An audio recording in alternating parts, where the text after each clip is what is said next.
Hey guys, welcome along to another episode of Double Tap. Today we're talking about human versus text-to-speech for audio description. This is Double Tap, where blind people talk tech. Here's Stephen Scott and Shaun Preece. Yeah, I thought we'd get into this today, Shaun Preece, because I don't know if you've noticed this, but I'm noticing more and more TV shows coming up now with AI or text-to-speech being used for audio description. Have you noticed any of this? Yeah, I have. It's. I still don't know where I sit with this, because on the one hand, it's content we've got access to that we wouldn't have access to anyway. But the very fact that you notice it's TTS or a synth doing it is that proof that actually it doesn't work as well as human AD. Yeah, well, more recently, though, I have to say I've been caught out by people saying to me, oh, yeah, did you hear that audio describer last night? That was AI or that was TTS. And I think, was it? Was it? Yeah. It's actually getting close to good, to the point where I can't tell, especially if it's a fairly monotone voice, which is obviously ideal for AD in some ways. Well, and sometimes the AD is almost just a stage direction, change of scene. So and so has entered. It's not so much more than a couple of words or a couple of sentences. In which case, you don't notice it so much. And that raises questions about whether or not we should have any kind of emotion in the voice as well. Should that be part of it? To me, it's all about the script, I think. But we're going to get into this today because we had a chat. You might remember we spoke, and we have spoken regularly with Eric Wickstrom from International Digital Centre. Well, we're going to hear from him today on the show in a conversation we did last year, and it's very timely that we bring this up again here today because, it is becoming more prevalent. And what impact is that going to have on companies like IDC that make products and programs for, well, not programs so much, but the audio description tracks for shows on, say, Netflix. They've also had stuff appear on Amazon Prime, and you generally find that their work appears in a lot of places. And it has been known as a company that really puts a lot of effort into making good audio description, and that comes from a couple of different places. It comes from the scripting, which is a huge part of it, getting the script good, right, all that stuff. But also, they're employing a lot of blind people and disabled people more generally to be the audio describers. So you're often having people who are blind reading the scripts as well, which means they have input into how it sounds, how it feels. And of course, they're really pushing on human narration versus any kind of text-to-speech voice. So very interesting conversation. We had it with them last year when we just started out doing YouTube. So I know a lot of you are new around here at Double Tap, so you may have missed this one, and you're not going to go back trailing through the archives. I mean, who does who's going to do that? Nobody. So I thought we'd make it easy for you and play in the interview here because I think it's a really timely conversation. So we're going to get into that today on the show with Eric Wickstrom from International Digital Centre. But first, to the inbox. Email. We get email. I like that. We get your email every day. Ding dong. It was like Batman. Here's your mail today. Oosh, it was. That was very impressive, Stephen Scott. It's like I was back in the 1950s. Welcome to Double Tap, taking you back in time. So, if I'm Batman, that means you're Robin, right? I'm going to say sense. yes. Yeah, I think it does. No, it does, but I'm pretty sure, it's been rebooted so many times. It's different names now. What, Double Tap? Know. No, not Double Tap. I mean, Batman and the Hooded Avenger, or whoever he's called now. Is he still called Robin? Red? I don't think, is Robin even in it anymore? I don't think, not part of the movies. Do you know, it's funny, I have got, my wife bought me on DVD, I think Blu-ray it was. Just wait a minute. We haven't even got to the emails yet, and we're off on a tangent. I know. But that's what we do. People hang around. They know that we'll get to them eventually. Okay. No, my wife bought me The Dark Knight, which was one of the trilogy, I guess. The trilogy? Or just No, she just bought me the one, but I didn't know that it was a trilogy, and I now don't know which ones to watch and in which order. So I'm a bit confused. Batman Begins, The Dark Knight, and Batman Returns, and stuff. And Catwoman, I believe. And then A New Hope. I believe that's the order you got to watch them in. There you go. What? What's that called?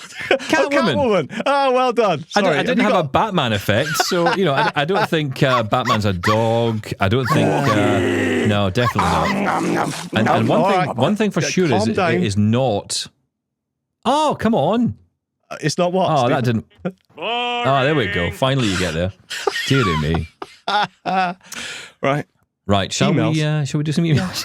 Quickly, yes, please. Now, as you know, around here at Double Tap, we've kind of lost control of everything. So, it's Russian roulette when it comes to... again? Yeah, with the emails. Yeah. So here we go. Are you ready? Yep. Email number 1. Good morning, guys. This is Renee in Kentucky.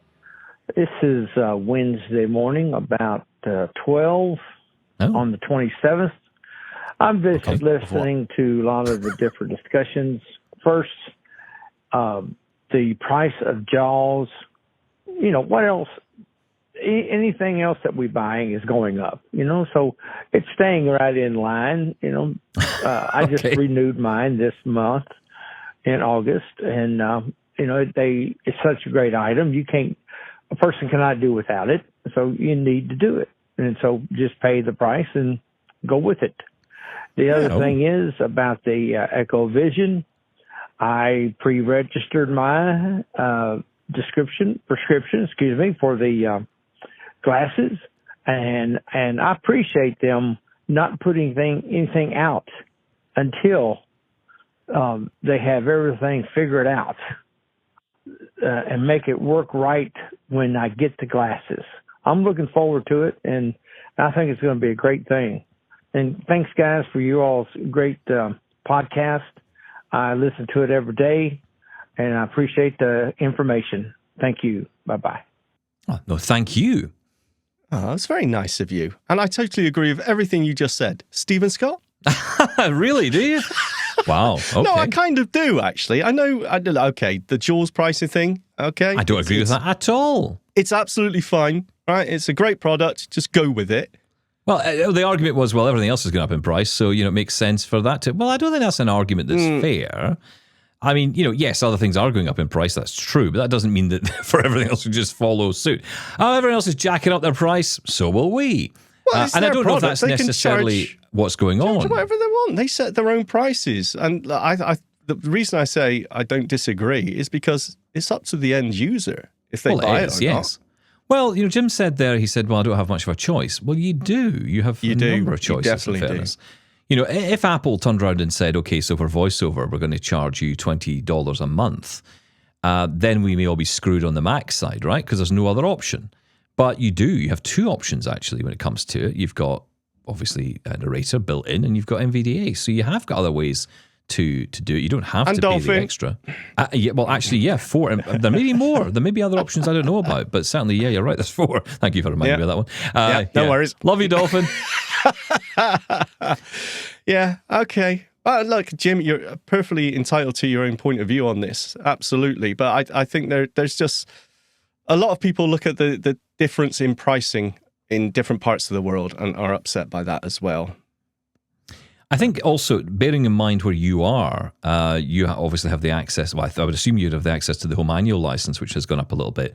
But in the greater scheme, that hasn't gone up a huge amount. The challenge, I think, and the reason so many people are upset outside of the US is because of the lack of an option of this home manual license.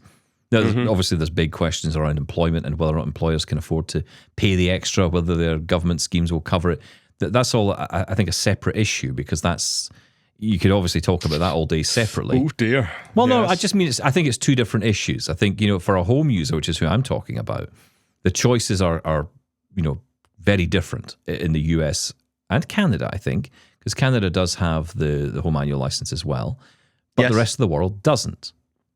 So, and that seems unfair. That's the bit that annoys me, and I just wish they would implement that, because if you made the home manual license available... and I know the arguments have been made, and the arguments have been made here on the show, and Vespero have answered these questions, but I still think that the arguments don't really stack up. The idea that, we are based in the US, we need to have different systems in place, the portal is only available, and we can only support so many countries. I don't know, I just don't buy into that. I think that with some creative thought, you could easily do this. Ultimately, it's about making the portal more available and then utilizing the distributors as they do for the support. I mean, is that not it? Is that not the answer? Yeah. Look, obviously, it's more involved in that the business end of things. I don't. Oh, if you're going to get technical about it. It's just from the end user point of view, it just seems like, hang on, why am I paying this price for something which is a digital product? And, other people are paying far less or getting this different purchasing option. I kind of agree with you. In terms of I will say this, and I think, I'll agree with one thing here, which is that, look, if the cost of the product to run, to maintain, to keep going, those costs are not working anymore, and you do need to raise your prices. And in fairness, Vespero haven't raised their prices for a long time. Maybe that's the problem. Maybe that's a big issue for a lot of people. I say it's fair that they should do that, because clearly they know what they need to do to survive. And would I rather Jaws as a product survived? Absolutely. Yeah. So on that side of it, look, prices have to go up. I do understand that, and that seems to be the case. They do feel it's now time to raise the prices. So I get all that. And look, they're building a lot more features into Jaws now, a lot more AI features. These cost money. They cost a lot of money to run and maintain. So that money has to come from somewhere. I just think the pricing model, and I said this about Ira at the time as well. Remember we had Ira on, and they were making all the changes to pricing, and it was like, it was confusing. What on earth is going on here? And these prices are just so confusing. And again, is it the best approach? I don't know. Look, these companies have to decide for themselves, and ultimately the consumer will decide. It is a bit different with Vespero, though, I think, because ultimately a lot of their business is coming through government and through business expense. So it's not so much, I don't know how big the home annual market is for them. It maybe isn't. How much of an impact will it actually have to us as end users? I mean, that's an interesting point of view. I haven't really thought about how much of their actual... Yeah, how many people are actually using it in the home annual sense? Is that what you're asking? Yeah, I think... I don't know. I don't know either. I think we do know the answer, because the part of that interview we did, which I don't think we ever aired in the end, but we will come back to it at some point, I'm sure. We should actually surface that clip, because we did ask Ryan Jones that very question when he was on the show. And we said, what's the deal here? And I think he said it was quite a small number of people actually used home annuals. So maybe they don't see it as valuable. Which was absolutely amazing to me. It kind of is to me, but I think it's the wrong way around in thinking. I think they think, well, therefore it's not very popular, so therefore there's no point putting any resource into making it more available, when actually it could turn into quite a money spinner if more people had access to it. Because look, if I say it's I don't know what it would fall down to, but let's say it's $120 a year or something, £120 a year, let's say, in the UK. Yes. I'd pay that. I would pay that. And especially if you said to me, I can pay that over a year, so £10 or $10 a month. You know what? Subscription I'll do that. Yeah. I'll sign up for that tomorrow. Then I'd have access to all this cool stuff, right? Isn't this the old argument that we've had for the longest time? If you lower the price and make it more available to people, you sell more product. Doesn't that all equal out to higher price, but going out to less people? Well, I know the biggest issue Vespero has had is that, and they've said this to us on the show, and they've said it to other shows as well, is the problem is that they have people out there who are basically abusing the system in that way. They're essentially buying a home annual license, and then their business is paying it for them, when the business should be paying the enterprise pricing. And it's how you deal with that. How do you know? But how do you get that data? How do you know that? Well, they must know this, because that's why they're obviously having to take it off the website and not make it as available. If you know that, can't you tackle that issue? Excuse me, your license is wrong. You should actually have an enterprise license because you're using this in employment. I mean, what's wrong with that? I mean, well, they clearly haven't found a way around it. Yeah, but if you can recognize it, if you can make a record of the amount of people that are doing that, how it's being abused, then there must be some mechanism for recognizing. Abuse is a strong word. Abuse is a strong word, because it is a strong word. No, if you're using a home license in an enterprise or employment, then that is abuse of the system. Well, it's affecting.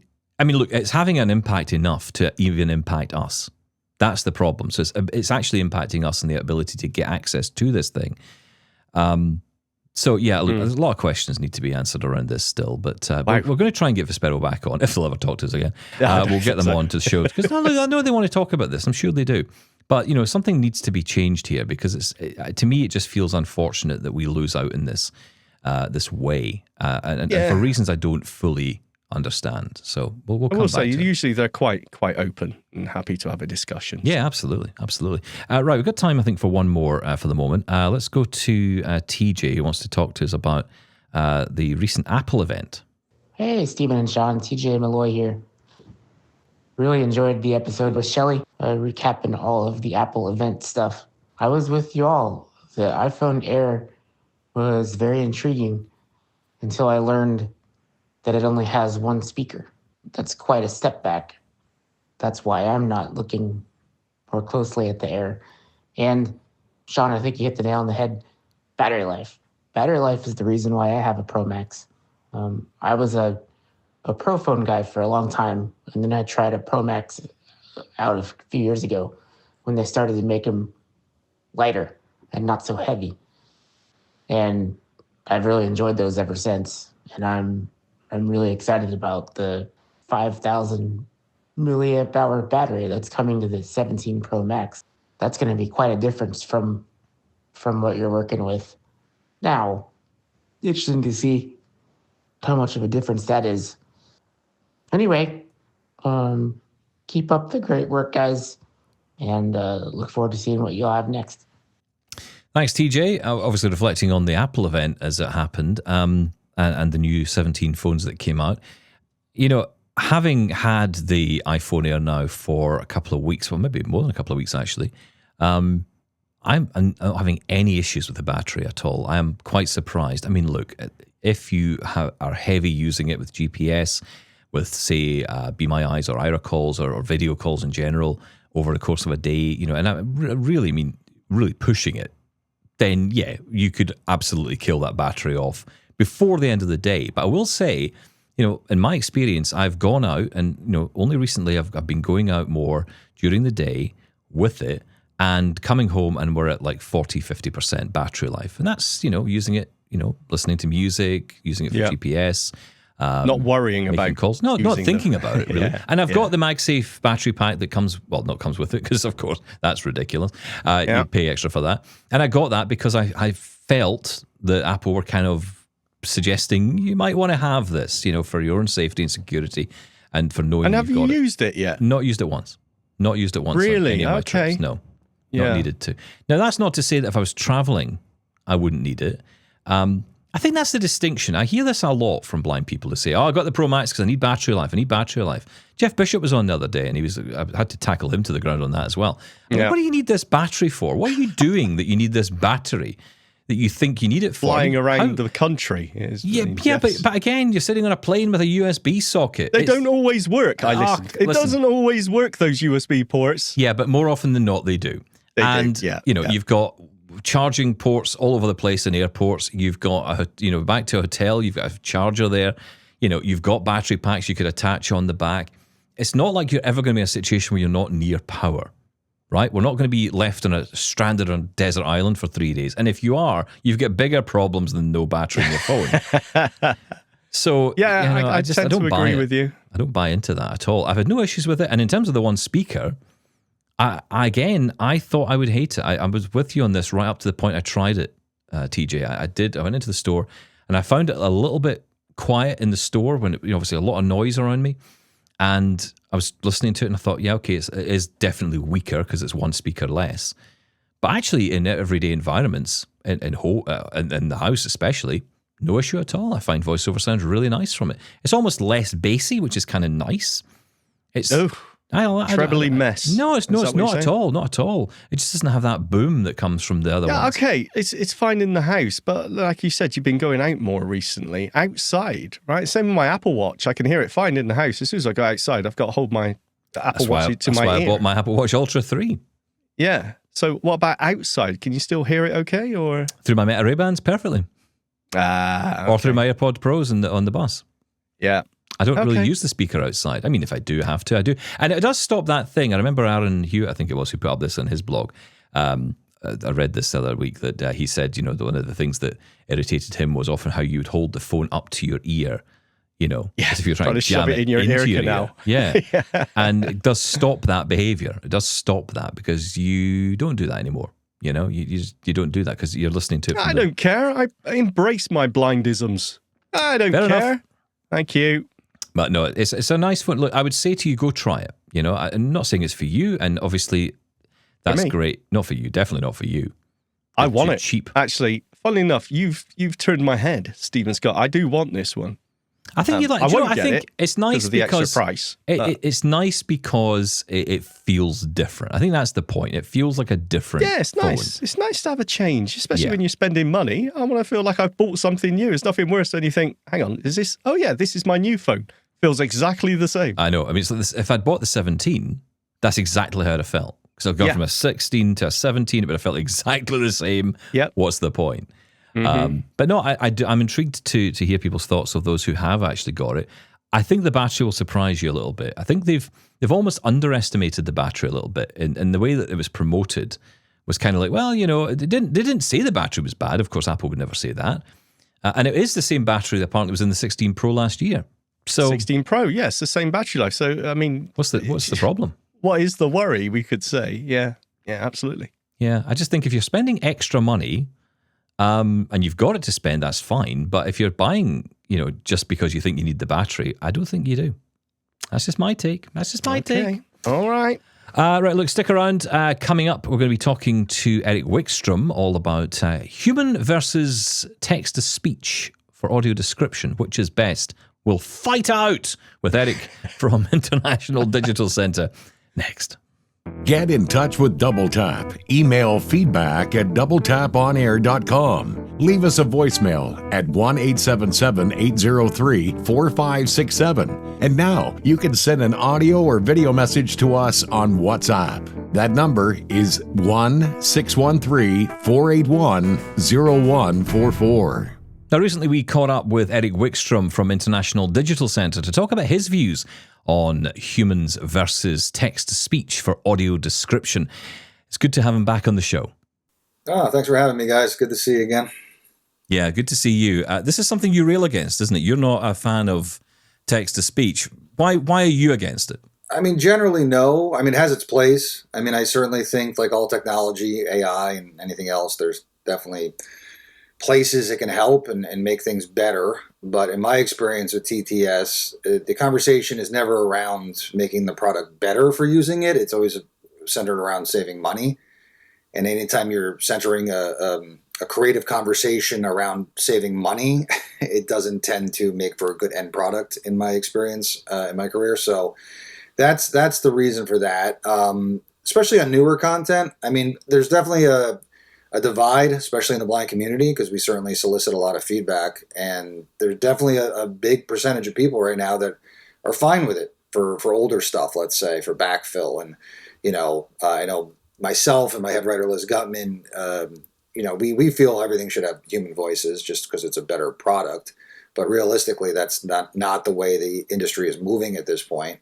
So I think people are kind of making their peace with the fact that, the old stuff's going to have TTS, and at least everything's getting described, and they're hoping that the newer stuff gets left alone, let's say. But I don't think that's where it's headed, obviously. I think that, as the technology is getting better, we're going to hear more of it, unfortunately. And, that's what's going to happen, and is what happening. But it's not everywhere. Certain places are definitely staying away from it at the moment, but others, like you've referenced, are not. So that's my general stance on it. It's not until it gets to the point where we're discussing it because it's making something better, I'm not super interested in it.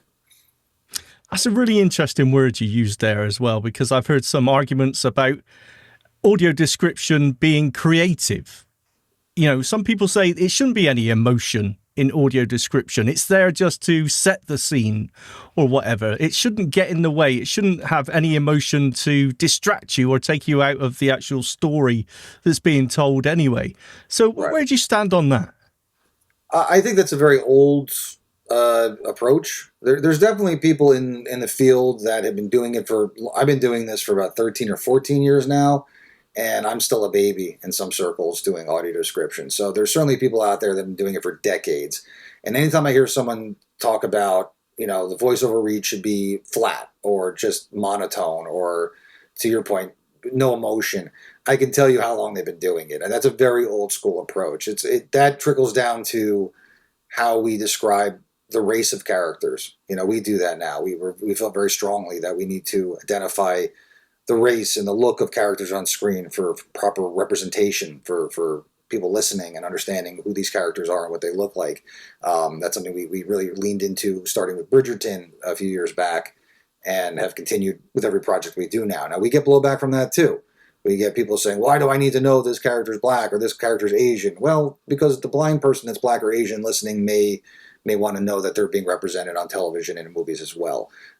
So I think that's a very old school approach to that. And to bring it back to what you asked about the voice thing, that's an old school thing. I'm completely against that. So we started pushing the envelope with Wednesday a few years ago with Netflix. That was the one. We started trying to get more emotion into the reads generally. And that one, we kind of just really went for it and really pushed what audio description traditionally had been at that point. And 9 months later, the American Council of the Blind gave us their Audience Choice Award for that track. So clearly people enjoyed what we were doing. Recently with Bridgerton Season 3 that came out, that went viral, those tracks. And that's because of the emotion of Stuart Williams. Frankie Corzo had done the VO for Wednesday, and Stuart Williams does the VO for Bridgerton, and people love it. They think it's an audio romance novel come to life, and you're not going to get that kind of emotion and reaction from an audience if you're just reading everything very monotone and boring. Now, they're right where it shouldn't distract. We never want to distract from the track. The track is there to enhance the experience for a blind end user. We don't want the narrator to be the star of that show. The stars of that show are still the stars of the show. It's still the Tom Cruises and the Eddie Murphys, and that's who you're tuning in to watch. You're not tuning in to watch the narrator of the audio description track. But we certainly feel like we can enhance that experience and we can make it more interesting. And I think emoting properly, like you don't want to be, during a very sad scene, have a super bright, happy read. That would be ridiculous. But, if it's comedic, you want the tone to be a little lighter. If it's dramatic, bring it down a little bit. Ride the music, so to speak, is what I tell my narrators. Like, all that work's been done by the sound designers of the show. So, if something's dramatic or not. And so I'm a big believer in emoting, in trying to make things sound more interesting. And there's definitely a fine line to walk. But the people that are still sitting around rallying against everything should be monotone, everything should be flat, we shouldn't talk about race, we shouldn't talk about body types, like, those are just people refusing to evolve and to kind of bring their standards up to what modern audiences want. Modern audiences are asking for this. If they weren't, we wouldn't be doing it, frankly. Like, we're test grouping, we're soliciting feedback. I'm on Twitter, as you know, Stephen, and, I want to hear from the audience. We put our names on every track we do for a reason. We want to hear. And if we're doing something wrong, we want to know about it, because that's how we learn. But generally, we're getting a lot of good feedback. So I think we're doing something right from what I'm hearing. There is so much to unpack from what you've said, but I think you appear to me the kind of guy who's quite bullish in your approach, and I think you have to be, because you will often get feedback. And, I'm guessing you're fully sighted. I don't know this if you're blind yourself or have low vision yourself, Eric. I am fully sighted. It's getting worse as I get much older now, but yeah. Yeah. But, I mention that because, and I think it's interesting, because oftentimes you'll find people will feel like they must bend to the will because the people who they're talking to would know better, right? But right. You are very headstrong in this. You know where you want this to go. And I think that's important, and it's working for you, because I agree. I mean, I have said many times that I think the work your company does to bring a show to life surpasses anything I've heard from anywhere else. It's not just a tacked on. Well, I mean that seriously. It's not a tacked on audio.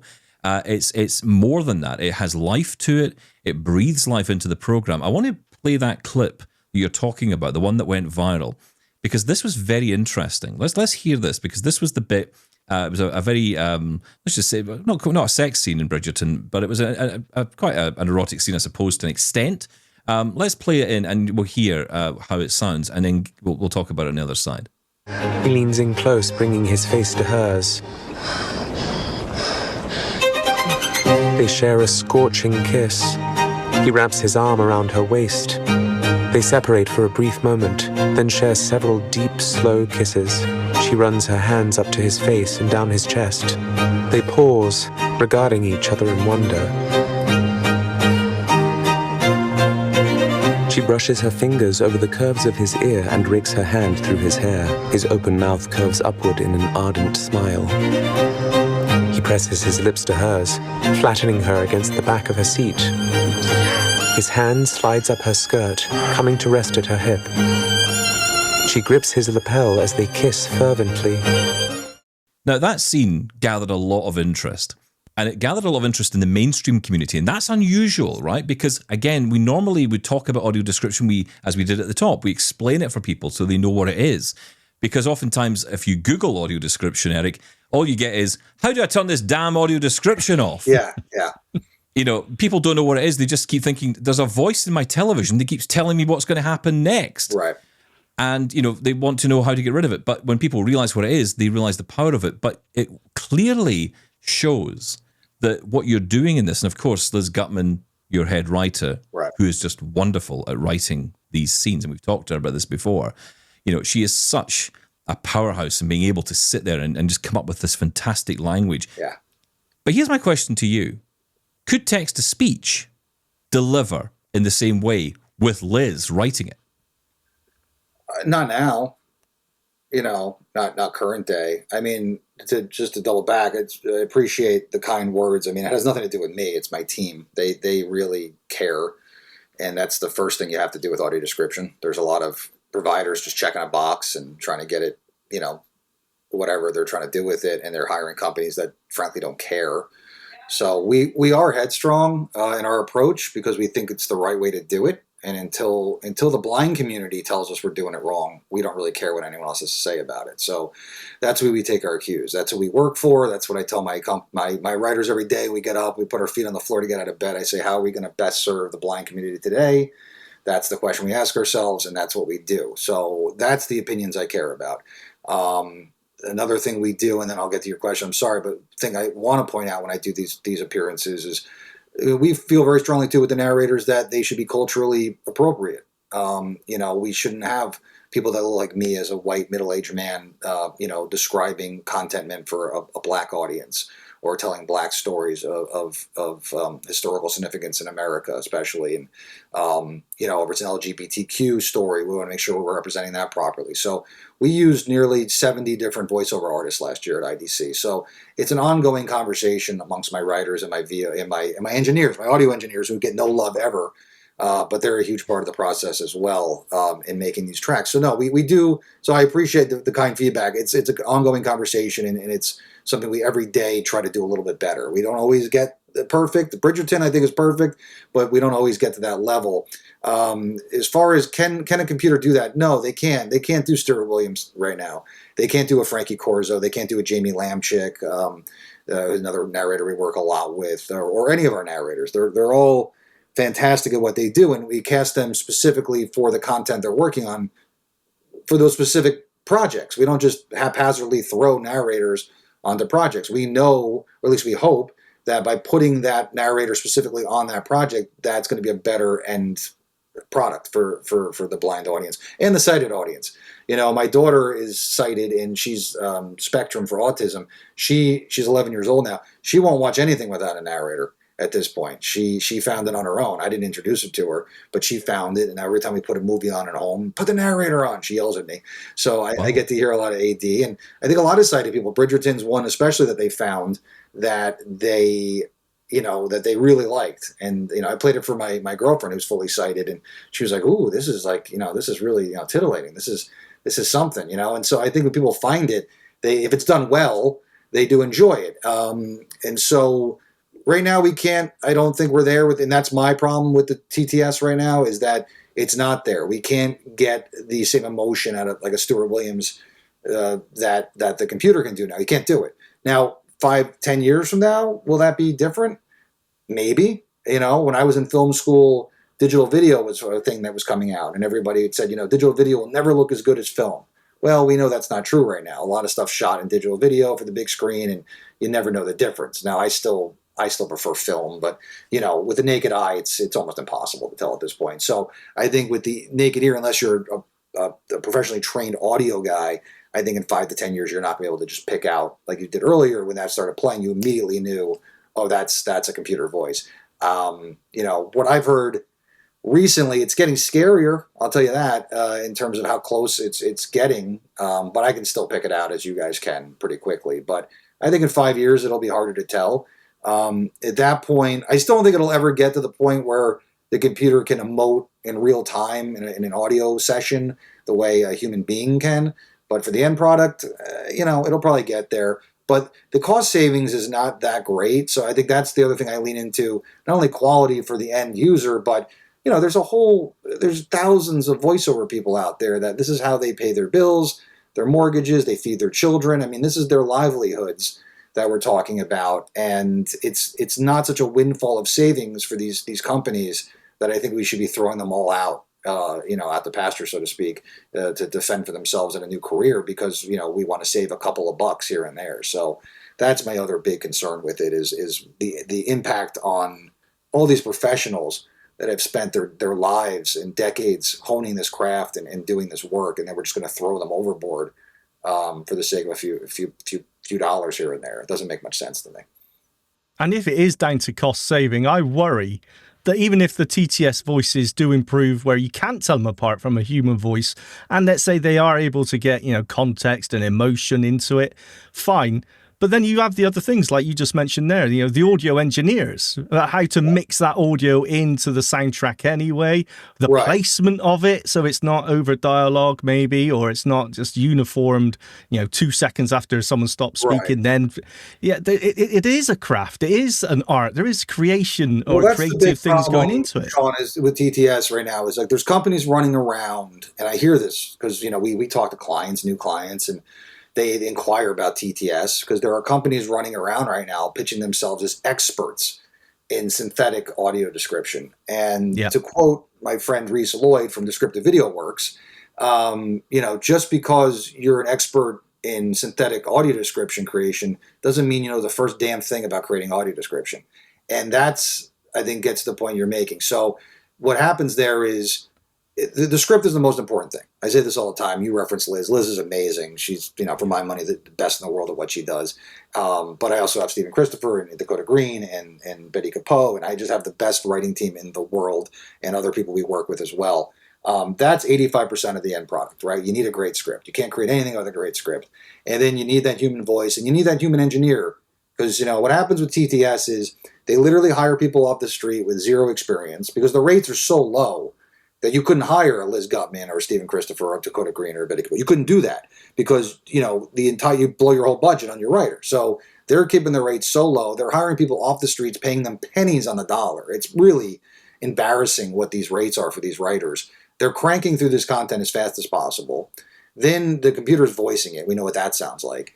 And then there is no audio mix. It's going through, a lot of these companies are using this, automated software that it's just taking the soundtrack and they're just riding the level. So that's where you hear those big spikes. Now you hear that with human voice stuff too sometimes because some of these companies are cutting corners as well, where you get these big fluctuations in sound and it just jarring and it sounds terrible. And then the other thing that they're skipping, which is for me the most egregious, is they're skipping the quality control part of the product, right? So they're writing it and spitting it out and it's going to air, which is crazy. We have a whole quality control QC process in place where when that track's done being mixed, a second writer listens to the whole thing all the way through and gives their 2 cents about, either catching things that we got wrong or how do we make this script better. And then we bring the VO person back in and we do another round of pickups. And there's a whole process there. So these TTS companies, these quote unquote experts in audio description who know nothing about audio description, that's how they're doing it. And that's my big problem with TTS right now. Getting back to the first part we talked about in this conversation, it's not based around quality, right? It's about saving money and it's garbage in, it's garbage out. And like anything else in life, you get what you pay for, right? So the lack of respect that we are showing blind consumers at this point with this product is horrific to me. Now, we at IDC, I'd be lying if I said we haven't done any TTS. We have, because clients are demanding it. And, we need to keep the lights on. Now, I push back as hard as I can all the time. And I'd say it's a small percentage of what we do. I would say the overwhelming majority of what we do is still human voiced. And as far, as long as I can have any say, it will be. But, with that, we still, the writing is still 85% of it. So at least we have a great script. so at least you're getting all the information as a blind consumer that you would need from that track. And then we're taking the time to actually sift through and find voices that fit the content, because there are options. It doesn't have to just be one boring voice. Like there are different options for that voice that you can pick from. And so we try to find a right match, and then we actually, mix it. We still mix it, and we still QC it, and we still try to, I know it's a bit of an oxymoron, like a quality TTS product, but we try to make the best possible one that we can. So, but that's a huge difference. Like we're doing that, and maybe one or two other good companies are doing that approach, but most of these companies that are pushing TTS and calling themselves experts in that technology are not doing any of that. So that's why you get that just horrific end product, and that's. But it's challenging though, right? Because you've got so much content, as you said at the beginning. There's lots of content that is not audio described, older content. Yes, and in order to get that content described, the cost would be, I would imagine, fairly high, because there's lots of shows that haven't been done yet. Yeah, it could be old movies, old whatever. So it's trying to square the circle. Because you've got a problem that if you start introducing it or you start allowing it into the system, immediately companies will say, well, that's cheaper to do, right? Or that's easier to do, or more cost effective for us. They're looking at the bottom line. Of course, we all like to think these companies are doing it out of the goodness of their heart, but they're not. They're doing it because they have to, on a regulatory service basis, or, because, and if they have to do it, they're going to have to do it the cheapest way possible. Right. So the danger of having TTS in the mix is that it could potentially be the thing that leads, and that then goes against what you want and what I want and what Shaun wants. But ultimately, it's where we end up, and even worse, I guess, if TTS gets better. Right. If TTS gets better to the point where we can't tell the difference between a human and TTS voice, then the only people really getting screwed there are the voiceover people, right? Because the end user is getting if we get to the point where you really can't tell it apart, then this whole argument is mute, because you guys are getting what you want, a good sounding track. Now, the problem is letting these companies in the door that are TTS experts, and they're cutting all the other corners I'm talking about, right? We still need to make sure we have good writers doing the work and engineers mixing it, and we have a QC process in place. So that's my fear, is that these TTS companies that are coming in and cutting the rates so low that we can't even compete. Like, we've had clients come to us and say, can you guys work for this rate? And I've said, no, I can't. Like, we would literally go out of business if I worked at that rate. I can't. There's no way that anyone could be doing quality work at that rate. And I've told clients that. And to your point, some care, some really do care. We do a lot of work with Netflix, obviously. Netflix really, really cares about quality audio description. It's an ongoing conversation. I just a couple weeks ago had another conversation with them focused around how we can get better and constantly improving the style guides and everything else. Netflix really does care. And I would say, there's other clients too that we work with, and some that are interested in coming back to us that we worked with years ago and then kind of went away because they were trying to cut some corners or save some money, let's say, and now they are more interested in quality and coming back. And we've had a couple clients update their style guides recently, Stephen, you'll like this, to say no TTS accepted. So wow. So they are listening. So I would encourage. To your point before, social media is basically used to complain and bitch about everything, right? That's what we've discovered, right? Like, everybody just wants to go and complain and, leave bad reviews and attack people and troll them and whatever. But they do listen to the good stuff too. So that's what I always encourage folks on Twitter. Like, if you like something we did, great. If you didn't, cool, let me know. We'll make it better. We'll try to, we want to listen. But if you just tweet at me, hey, this track sucks, that's not super helpful. I would like to know why you thought it sucked, and we can try to adjust and fix. Now, we don't get that a lot, truthfully. We get mostly positive feedback, and when we work really hard, but we do get the occasional thing like, hey, you guys could do this better or whatnot. What is helpful is if you just, and this is for anyone listening or watching, if you just at a streaming service, a Netflix, whoever, pick a streaming service, Amazon, it doesn't matter, and you just say, hey, I don't like this. That doesn't mean anything to them. They're not telling them why you don't like it. But more importantly, a lot of times these clients and these streaming services, they're working with companies they've worked with for a very long time. All right. And IDC is pretty new. Like, we've been around a little while now, but in the grand scheme of audio description, we're still like the young people in the, at the party, like the youngest at the party, let's say. There's companies around for 20, 25 years. We've been doing this for like 6 or 7 at this point. Okay. So I do think we're one of the best in the world doing it.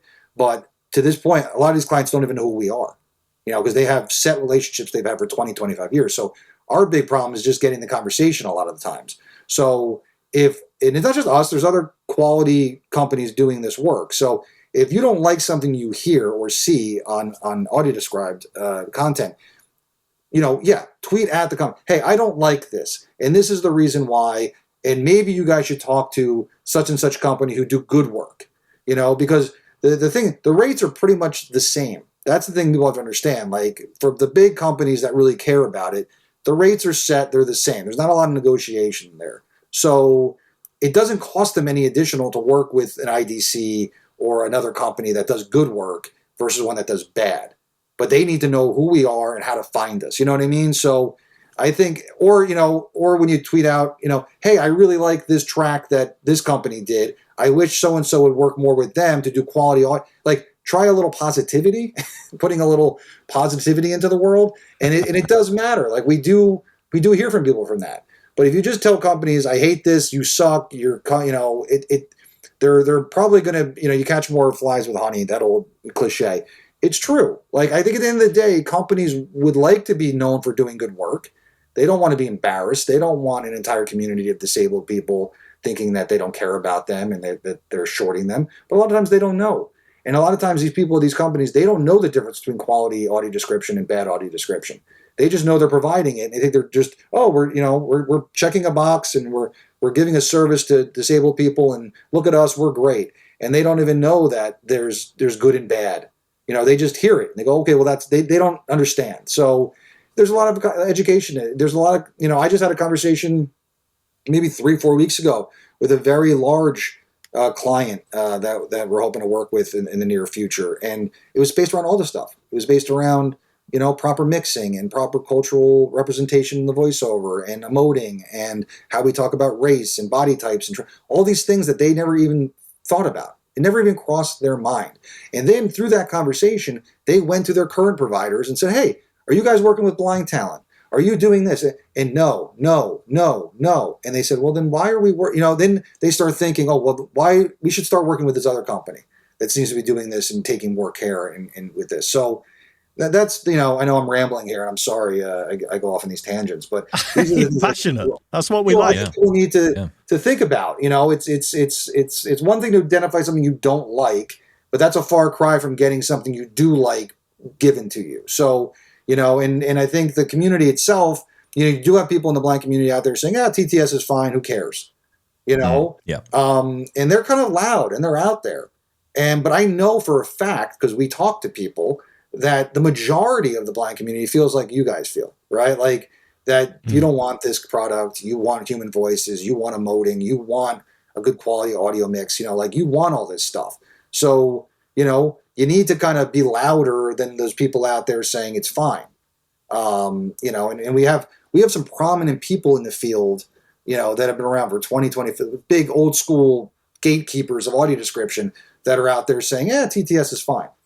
And that's the thing that drives me nuts. And it's really unfortunate. But I can only fight the fight I can fight. And to be fair about TTS, if that means we get more stuff described educationally for disabled kids, that's great. If that means everything on YouTube, every, how to, industrial video on YouTube gets described for a blind consumer, that's great, because no one's ever going to pay, to do some technical video about, like, I'm doing my electric smoking now. My girlfriend got me an electric smoker for my birthday. So I've been playing around with that on the weekends, and it's filthy, and I need to figure out how to clean this thing. Right. So I went on and I found a YouTube video, like a how to, and like, no one's ever going to pay to get that described by a human voice with a human writer. Right. But if you're a blind person using that smoker, like, it would be great to have a TTS track for that, to describe the different steps and how to do that. Right. So there's definitely a positive thing where this technology can impact a lot of things and get everything described, whatever it is, ATMs or whatever you need out there in the world that doesn't have audio description there's a lot of use for TTS, and that's great. But for entertainment, for movies and television and things like that, I don't think it has a really good, positive, quality role at this point to play. And so that's my thing. But I don't think we should throw the technology overboard. I just think we should use it a lot more responsibly for everybody. Eric, it is always great to catch up with you and talk about this. It's such an interesting topic. And I'm a little bit torn because, I think about audiobooks in the same way. I think, I don't really want my audiobooks read by a computer. I have so much computer voice in my life. I don't know if I want any more of it. Right. But equally, there are lots and lots of books out there that we never get read by humans because there just isn't the budget for it. Or it's perhaps a local book written by a local author who would never have the money to be able to turn it into audio. So perhaps that's a way around it. But it is making sure that we don't encourage it so much that it becomes the norm. I'm not a big fan of the whole argument about budget and saving money, especially when we're talking about these Fortune 500 companies that are the stocks are at an all-time high, and CEOs are buying bigger and bigger yachts, and I have to read these stories and. While pleading poverty. Well, we got to save money. Like, it just seems like I don't know why, we have to save those couple bucks at the expense of putting narrators out of work or giving a bad product to a blind audience. I don't think there's a, to your point, yes, and there are independent filmmakers, and for those people, we try to work with them. I've cut my rates up to 50% for independent filmmakers that are doing, documentaries and things that we want to get, because we want to describe everything. So we have cut our rates significantly to help those folks out. And most companies would do that if you come to them and say, hey, I've got this project, blah, blah, blah. So, but this idea that these big companies, big media conglomerates that are charging all this money for subscription services and have record high stocks, and they're paying dividends and billions worth trillions of dollars, like they can't afford to create something with a human voice. It just doesn't square with me that it's such a huge need to save money. I think I think some of it is budget concern. I think some of it is just sheer laziness, and it makes things easier. But if we're not asking ourselves, everything for me should be focused on creating the best possible product for a blind audience. And unless if that's not what we're doing, then we shouldn't be doing it. And, so the rest of it, in my opinion, is just a lazy argument to continue to do it. And that's actually a really good argument towards making even older content available. I mean, it's not as if that is something that would be, created by some mom and pop TV network. It's all part of the same big conglomerate, right? They're still making those shows. They've made those shows. It should be on them to audio describe them properly instead of using TTS. Well, yeah, Eric, we could talk about this all day. Yeah, but it's the old content, I mean, I hear that a lot too. Oh, for old content. Like, so to use an example, and we have not had a conversation with this client. I don't know anything about this. So I'm rewatching the show Roseanne right now on Peacock, because I think it's one of the top 5 sitcoms ever created. So I'm revisiting it. It does not have audio description. It was made in like the late 80s, early 90s. Seinfeld only got audio description a few years ago. I don't think Cheers, which for my money is the best sitcom in the history of television, I don't think that has audio description. But this is great. These are classic. This is classic, important content, that is going to be consumed well after we're gone. I mean, 1,000 years from now, people are going to be looking at Cheers and Roseanne and going back and studying this as an art form. So why wouldn't we want to make that, that when that's discovered for the next generation and the next generation, make it as good as possible? It makes no sense to me. Like you took the time to create an iconic all-time thing, make it as good as possible for future generations. Like, so to your point, like for literature, I wouldn't want like all-time classic books described by a computer poorly.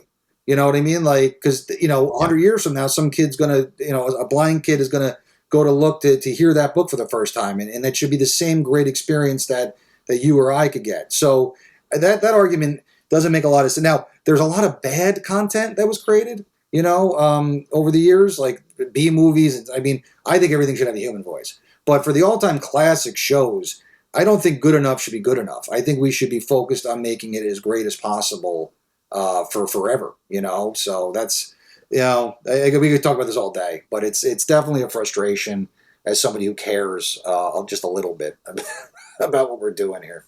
Here. I stand up for you, Eric. Yeah. I stand up for you, and I will continue to, because I think you do great work, and I appreciate it. And I thank you for coming on Double Tap once it, guys. again. Thanks. Always great to see you and talk to you. Great to have Eric Wickstrom on with us and giving us some interesting food for thought there. I do love the work they do at IDC. Yeah, amazing work. I'm very passionate about it too. Well, I mean, rightly so. He's got a business here, and he's, but it's not just about keeping the business going for Eric. It's about genuinely providing a good product. You know? It's the quality of it. Yeah, no, there's something about it as well. I don't know. I just feel when you feel like some care has been taken over the AD, it does add to it. There's so many times when I've heard over here we have Coronation Street, right? And you hear some of the AD and it's got mistakes in it. People's names are wrong or whatever. And you think, obviously, yeah. Anyway, yeah, I love AD. There you go. There's my takeaway from it. There you go. Breaking news this hour. Film at 11. I love AD. That is it for us today. As always, thank you. Keep in touch. Tell us your thoughts on what you've been hearing. Maybe you've listened to something with AD that's been read for you by a robot and you thought, hey, that was pretty cool. I like it. In which case, let us know what you think and tell us some good examples as well. As I say, that's it for us. We're back tomorrow. We're going to dive into the inbox tomorrow, I think. So we'll join you then. Bye-bye. I won't do it. Bye-bye. Thank you. You were tempted, though.